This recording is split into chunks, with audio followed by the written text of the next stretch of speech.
Oi, gente, tudo bem? Hoje a gente vai apresentar o estudo de caso da disciplina de Contabilidade Aplicada à Micro e Pequena Empresa, ministrado pela professora Fátima Freire, do Departamento de Ciências Contábeis da Universidade de Brasília. Nós somos o grupo 11, ele é formado por mim, Caroline, pelo Arthur, pela Camila, pelo Gabriel e pela Jéssica.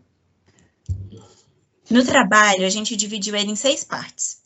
Na primeira parte, a gente vai dar um overview da empresa, explicar um pouquinho o que ela faz. Na parte 2, a gente vai dar informações societárias da empresa. Na parte 3, a gente vai fornecer as informações contábeis e tributárias que o nosso entrevistado ofereceu. Na parte 4, a gente vai mostrar a análise financeira que nós fizemos. Na parte 5, os resultados. E na parte 6, as considerações finais.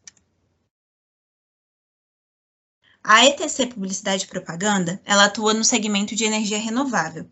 A atividade dela é a promoção comercial. Ela faz desde a inteligência comercial, que é rastrear prováveis clientes para poder montar uma estratégia comercial adequada para o cliente. Ela faz o marketing, onde ela faz a administração das redes sociais, e ela atua também na parte de vendas, onde ela vende as soluções dos seus clientes. Então, ao invés das empresas terem um próprio departamento comercial, ela faz essa terceirização para ter um setor de vendas mais forte. Com relação às informações societárias, ela é uma empresa formalizada, ela está no mercado desde maio de 2004, o porte dela é de microempresa, ela está no Simples Nacional e ela possui 6 funcionários. Tratando aqui já um pouco das informações contábeis da empresa, ela teve uma receita acumulada até setembro, de 2020 de 209 mil, quase 210 mil, sendo que o limite de faturamento para as MEs é de 360 mil no ano. Tá? Os meses de melhor faturamento foram os meses de janeiro e junho, sendo que ele teve uma receita média de 22 mil por mês. Que está pulverizado ali entre uma média de 5 a 6 contratos. Dentre as informações financeiras também que o empresário passou para a gente, os principais custos e despesas variáveis que ele tem, ou seja, que variam conforme a receita, são os veículos e combustível, que está atrelado ali à estratégia de venda de visitar potenciais clientes, as comissões que os vendedores recebem, e o Simples Nacional, já que se trata de uma ME, então o percentual é conforme o faturamento mensal. Aí a gente vai falar um pouco mais a fundo ali do Simples Nacional nos próximos slides. Quanto aos custos e despesas fixos, a empresa tem os salários e encargos, que é o que mais onera, já que é uma empresa de prestação de serviços. Aluguel, que se trata do imóvel ali que eles fazem a partir do escritório.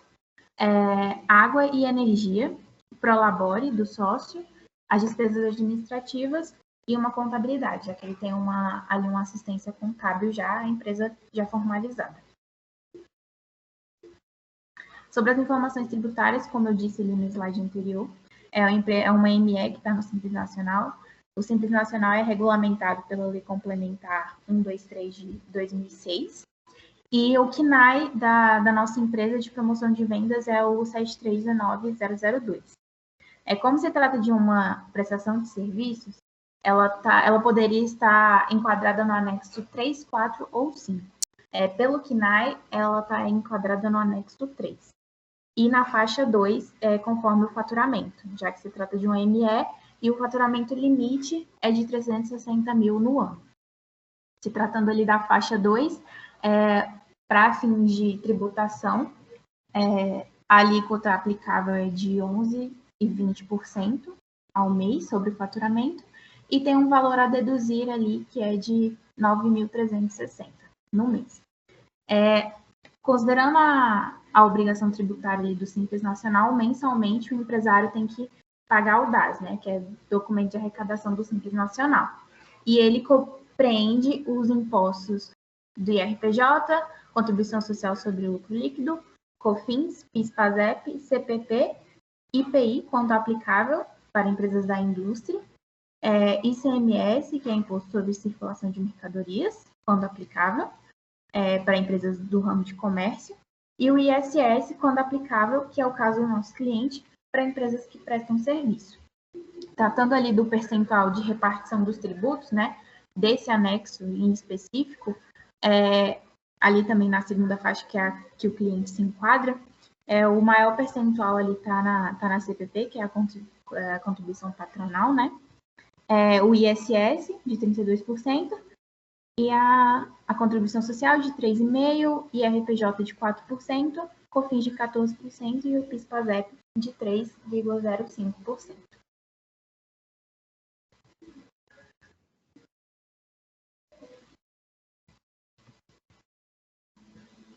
Ali a gente fez o cálculo do Simples Nacional por mês, com base na receita.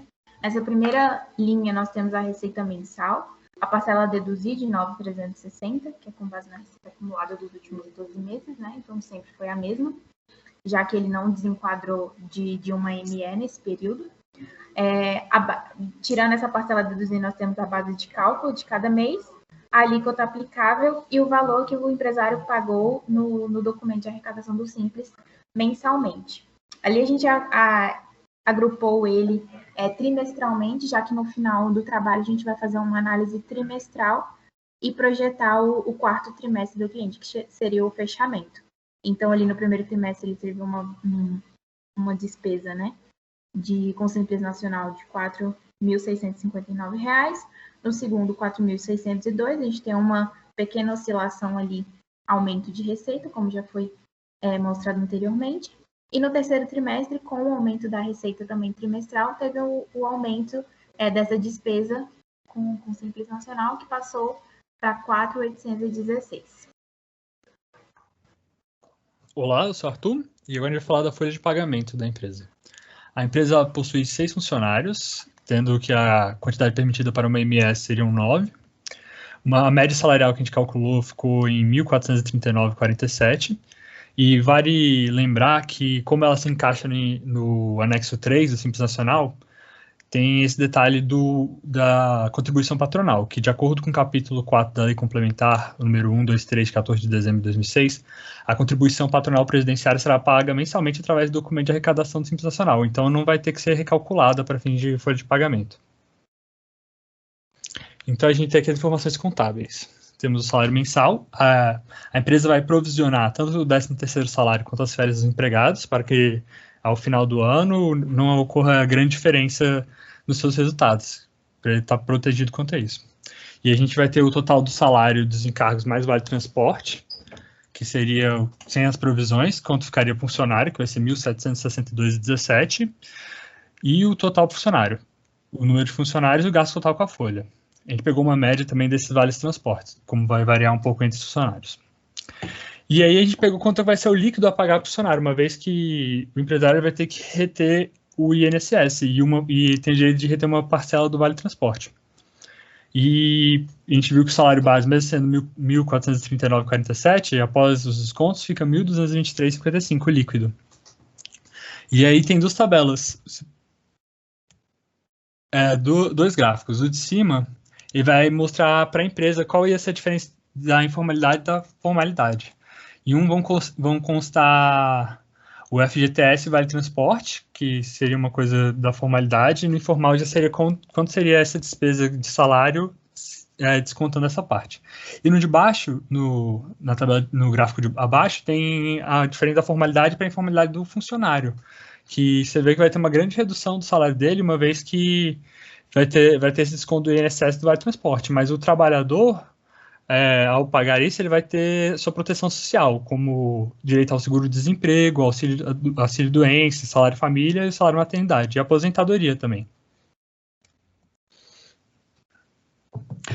Quanto ao Prolabore, que vai ser a remuneração sócio-administradores, a gente pegou o mínimo possível, que seria o salário mínimo vigente, que atualmente é de R$ 1.045.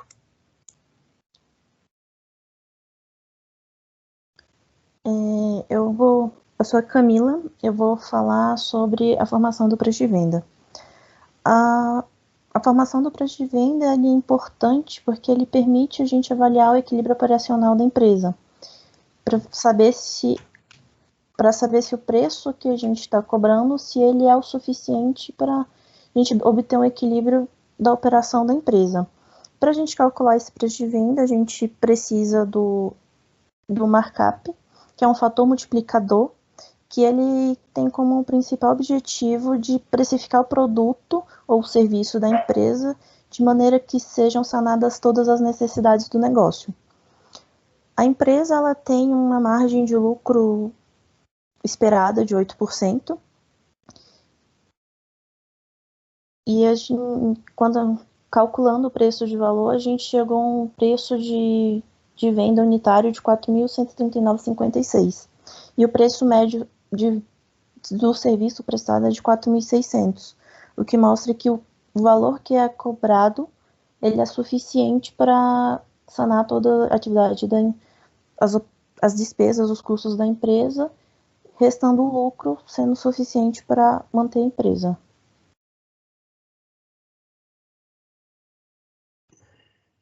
Boa noite, pessoal. Bom dia para quem estiver assistindo de manhã. Meu nome é Gabriel e eu vou dar sequência à análise financeira da empresa que a gente pegou. O ponto que a gente vai analisar agora é o ponto de equilíbrio. Ele é uma importante ferramenta da gestão financeira para identificar o volume mínimo de faturamento a ponto de não gerar um prejuízo. A análise a ser feita, ela deve indicar que quanto mais baixo for o indicador, menor é o risco do negócio.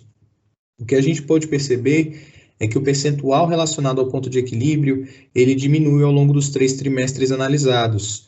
No primeiro trimestre, ele está com um valor voltado para 96%, enquanto que no terceiro trimestre ele já chega a próximos a 82%, tendo uma redução bastante considerável ao longo desses 3 trimestres analisados.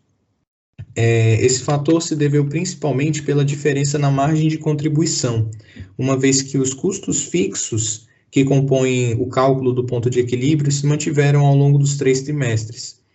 E a gente vai ver nos próximos slides com a elaboração da DRE que essa diferença na margem de contribuição foi provocada principalmente pela variação nos custos variáveis, sendo que as receitas não tiveram uma alteração muito grande quando comparado com a parte dos custos variáveis. Como eu tinha dito no slide anterior, a partir dessa análise dos resultados com a DRE, a gente vai poder observar melhor quais foram os pontos que a empresa melhorou ao longo desses 3 trimestres. Lembrando que nós estamos em um ano de pandemia. Mesmo com essa pandemia, não houve uma alteração muito grande do faturamento da empresa, embora houvesse uma alteração nos custos da empresa. Em que custos a gente verificou esse impacto? Principalmente nos custos variáveis relacionados aos veículos e combustíveis. No primeiro trimestre, o valor era arredondando para R$ 3.700, enquanto que no segundo trimestre passou a ser de R$ 871, muito provocado pelo início da pandemia e pelos lockdowns e medidas de restrição de circulação de pessoas, não permitindo que o trabalho fosse feito pessoalmente pelos funcionários. No terceiro trimestre, a gente percebe que tem uma retomada do uso desses veículos e dos combustíveis por conta da liberação em alguns estados, em algumas cidades, para que fosse possível esse contato. Da mesma forma, a gente pode perceber que houve um aumento nessas receitas, mas não houve um aumento tão considerável, mostrando que a margem de contribuição ela está mais atrelada a essa diferença de custos variáveis que passou de 18.000 para 10.597, quase uma redução pela metade desses custos variáveis.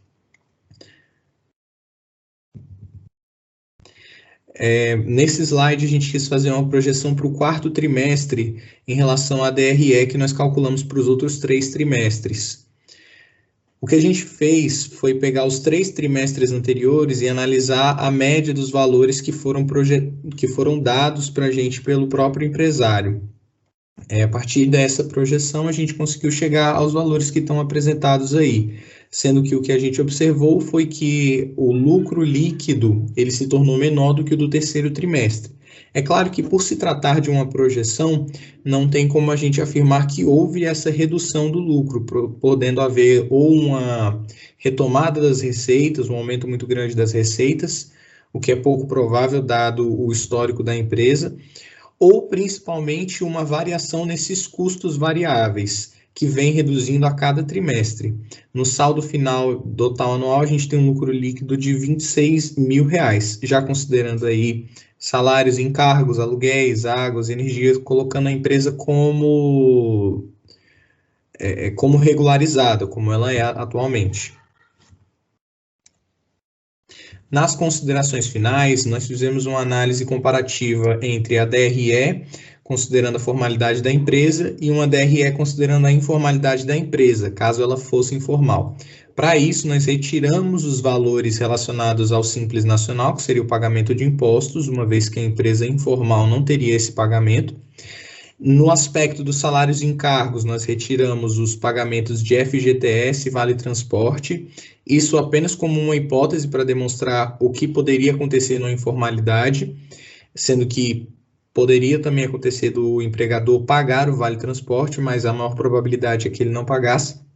E nós também tiramos o custo anual com a contabilidade, uma vez que a maior parte das empresas que estão nesse aspecto de informalidade não fazem uso de fatores contábeis nem de serviços contábeis, já que para esse nível de empresa, geralmente eles não utilizam a contabilidade para um viés gerencial, utilizam mais para um viés fiscal, para um viés de folha de pagamento, para cálculos que eles próprios não conseguem fazer. E a parte gerencial, eles se sentem capazes o suficiente para poder desempenhar. No entanto, embora a empresa apresente um lucro líquido mais elevado com a informalidade, é importante ressaltar os aspectos negativos que a informalidade tem. A possibilidade de passivos futuros onerosos e inesperados, porque uma vez que você não está cumprindo com a legislação trabalhista, você vai ter que arcar possivelmente com algum gasto judicial, e não só isso, mas pagamento de dívidas antigas trabalhistas referentes a FGTS, multas, INSS, entre outros. Também há um aspecto negativo a impossibilidade de acesso a certas linhas de crédito com condições especiais. Em certos bancos, públicos ou privados, é exigido daquele que quer fazer o empréstimo a que a sua contabilidade esteja em dia, ou que ele tenha uma situação regularizada com o governo. Uma vez que a empresa é informal, o proprietário dela não vai poder fazer um empréstimo no nome da empresa, uma vez que para o Estado a empresa não existe, tendo que, às vezes, pegar um empréstimo pessoal e já iniciar um processo de confusão patrimonial para a empresa. Os outros dois pontos são a falta de acesso aos serviços e benefícios fornecidos pelo Estado e não contribuição para os cumprimentos das obrigações cidadãs. Aqui, nesse primeiro aspecto relacionado aos serviços fornecidos pelo Estado, a gente pode destacar o auxílio emergencial e linhas de crédito que foram fornecidas para os microempresários e empresários de pequeno porte nessa época de pandemia. Se a empresa não estivesse regularizada, ela não teria esse acesso. Da mesma forma que o aspecto que deveria se tornar mais relevante aqui é a não contribuição das obrigações cidadãs, já que os impostos e valores referentes a FGTS e INSS tornam a empresa uma empresa responsável com a sociedade em que ela atua, permitindo que esse dinheiro seja aplicado onde há necessidade programada pelo Estado. Não só isso, os funcionários que dela dependem também têm essas garantias e seguranças, tornando a empresa uma empresa responsável no aspecto de cidadania. Bom, esse foi o nosso trabalho. Nós esperamos que vocês tenham gostado e que tenha sido informativo. E, além disso, que tenha passado um pouco do que nós aprendemos ao longo de todo esse semestre nessa matéria.